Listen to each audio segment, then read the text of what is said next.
അധികാരത്തിലിരിക്കുന്ന കേരളത്തിലെ ആഭ്യന്തര വാഴയെ ആ വാഴയുടെ കൂമ്പ് നോക്കിയല്ല അതിന്റെ വേരോടെ നോക്കി കേരളത്തിലെ ജനാധിപത്യ പോരാട്ടത്തിൽ കേരളത്തിലെ ജനത എടുത്ത് പള്ളയിൽ കളയുമെന്നതിൽ യാതൊരുവിധ തർക്കമില്ല.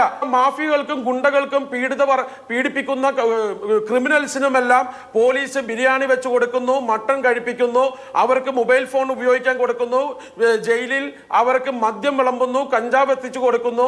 ഇവിടെ ഇടതുപക്ഷത്തിന്റെ സഹയാത്രികൻ എന്ന് പറഞ്ഞു വന്നിട്ടുള്ള വ്യക്തി അദ്ദേഹം ആരാണെന്ന് എനിക്കറിയില്ല. അദ്ദേഹം വളരെ രോക്ഷാകുലനായൊക്കെ സംസാരിക്കുമ്പോൾ അദ്ദേഹം പറയുന്നത് ഒറ്റപ്പെട്ട സംഭവമാണെന്നാണ്.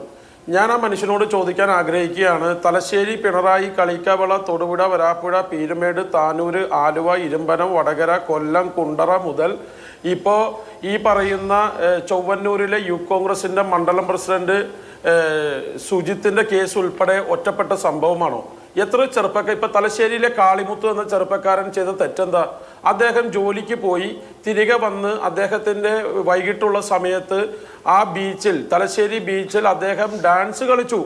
അദ്ദേഹം ഒരു ദളിത വിഭാഗത്തിൽപ്പെട്ടൊരു ചെറുപ്പക്കാരൻ, അദ്ദേഹം മുടി ഇച്ചിരി നീട്ടി വളർത്തിയതിൻ്റെ പേരിൽ അദ്ദേഹം ആളുകൾക്ക് മുന്നിൽ ഡാൻസ് കളിച്ചപ്പോൾ എന്തോ മയക്കുമരുന്ന് ഉപയോഗിച്ചിട്ട് ഇവൻ വേറൊരു വൈബിൽ ഡാൻസ് കളിച്ചെന്ന് പറഞ്ഞ് ആ ചെറുപ്പക്കാരനെ പോലീസ് പിടിച്ചു കൊണ്ടുപോയി സ്റ്റേഷനിൽ ഇട്ട് മർദ്ദിക്കുന്നു. ഇതുപോലെ എത്രയോ കേസുകളാണ്. ഇതൊക്കെ ഒറ്റപ്പെട്ട സംഭവമെന്ന് ഇവർക്കേ പറയാൻ പറ്റുന്നേ. ഇവർ ഉമ്മൻചാണ്ടിയുടെ കാലഘട്ടത്തെക്കുറിച്ചും രമേശ് ചെന്നിത്തലയെ കാലഘട്ടത്തെക്കുറിച്ച് പറയുമ്പോൾ പിന്നെ ഇവരെന്തിനാണ് കേരളത്തിലെ പൊതുസമൂഹത്തോട് പറഞ്ഞത് LDF വരും എല്ലാം ശരിയാകുമെന്ന്? ഇവർ അധികാരത്തിൽ വന്നത് ഉമ്മൻചാണ്ടിയുടെ കാലഘട്ടത്തിലെ പോരായ്മകൾ ചൂണ്ടിക്കാണിച്ചിട്ടല്ലേ? ഇവർ രണ്ടാമത് അധികാരത്തിൽ വന്നത് ഉറപ്പാണ് സമാധാനം, ഉറപ്പാണ് സ്ത്രീ ശാക്തീകരണം, ഉറപ്പാണ് വിദ്യാഭ്യാസം, ഉറപ്പാണ് സുരക്ഷ, ഉറപ്പാണ് മറ്റു കാര്യങ്ങളെന്നൊക്കെ പറഞ്ഞ് വീണ്ടും അധികാരത്തിൽ വന്നവർ ഇപ്പൊ പറയാണ് പിണറായി വിജയൻ രാജിവെക്കേണ്ട ആവശ്യമില്ലെന്ന്. പിണറായി വിജയൻ രാജിവെക്കണമെന്ന് ഞങ്ങളാരും പറഞ്ഞില്ല. കാരണം ഇനി 8 10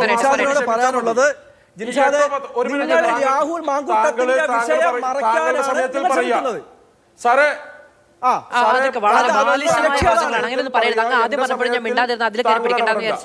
അല്ല, താങ്കൾ എന്റെ സമയത്തിൽ ഇടപെടണ്ട. പിന്നെ താങ്കൾ ഒരു 8 മാസം ഇരുന്നാൽ മതി. ആ അധികാരത്തിലിരിക്കുന്ന കേരളത്തിലെ ആഭ്യന്തര വാഴയെ ആ വാഴയുടെ കൂമ്പ് നോക്കിയല്ല അതിന്റെ വേരോടെ നോക്കി കേരളത്തിലെ ജനാധിപത്യ പോരാട്ടത്തിൽ കേരളത്തിലെ ജനത എടുത്ത് പള്ളയിൽ കളയുമെന്നതിൽ യാതൊരുവിധ തർക്കമില്ല. ഞങ്ങൾക്ക് അതിൽ ജനങ്ങളിൽ വിശ്വാസമുണ്ട്. കാരണം കേരളത്തിലെ പ്രബുദ്ധരായ ജനത അവർ ഇവിടെ ഈ അധികാരം കൊണ്ട് നിങ്ങൾ ഇവിടെ പൂണ്ട് വിളയാടുമ്പോൾ, നിങ്ങൾ അഴിമതി കൊണ്ട് പോലീസിന്റെ അക്രമം കൊണ്ടും ഇവിടെ മുന്നോട്ട് പോകുമ്പോൾ ഞാൻ മാധുവിനോട് ഒറ്റ ചോദ്യം ചോദിക്കുന്നുള്ളൂ. ഈ ചർച്ചയിൽ പങ്കെടുക്കുന്ന എൻ്റെ സഹ പാനലിസ്റ്റുകളോട് ഞാൻ ചോദിക്കുന്നത് മറ്റൊന്നുമല്ല.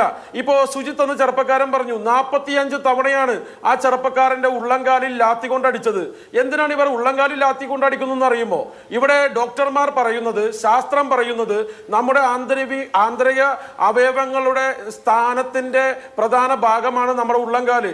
അതിൽ കിഡ്നിയും ലിവറും ഉൾപ്പെടുന്ന നമ്മുടെ ശരീരത്തിന്റെ പ്രധാനപ്പെട്ട ഭാഗത്തിന് ക്ഷതമേൽക്കാൻ വേണ്ടി, അത് ജീവിതാവസാനം വരെ അത് ശരീരത്തിന് ഒരു ബുദ്ധിമുട്ടായി നിലനിൽക്കാൻ വേണ്ടി ഇവർ പഴയകാല മെത്തേഡിൽ, നമ്മൾ മനുസ്മൃതിയുടെ ഇരണ്ട കാലഘട്ടത്തിലാണോ ജീവിക്കുന്നത്?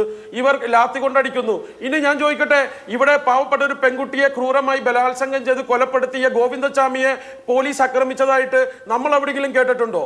TP ചന്ദ്രശേഖരനെ കൊന്ന കൊടിസുനിയും കിർമാണി മനോജനും മുഹമ്മദ് റാഫിക്കും ഷാഫിക്കും എല്ലാം പോലീസ് ലോക്കപ്പിൽ മർദ്ദനമേറ്റെന്ന് നമ്മൾ എവിടെയെങ്കിലും കേട്ടിട്ടുണ്ടോ? അല്ലെങ്കിൽ മറ്റ് ഗുണ്ടകൾക്കോ അല്ലെങ്കിൽ മയക്കുമരുന്ന് മാഫിയയെ ഇതുപോലെ പിടിച്ച് ക്രൂരമായി പോലീസ് ലാത്തി കൊണ്ട് അടിച്ചതായിട്ട് നമ്മൾ എവിടെയെങ്കിലും കേട്ടിട്ടുണ്ടോ?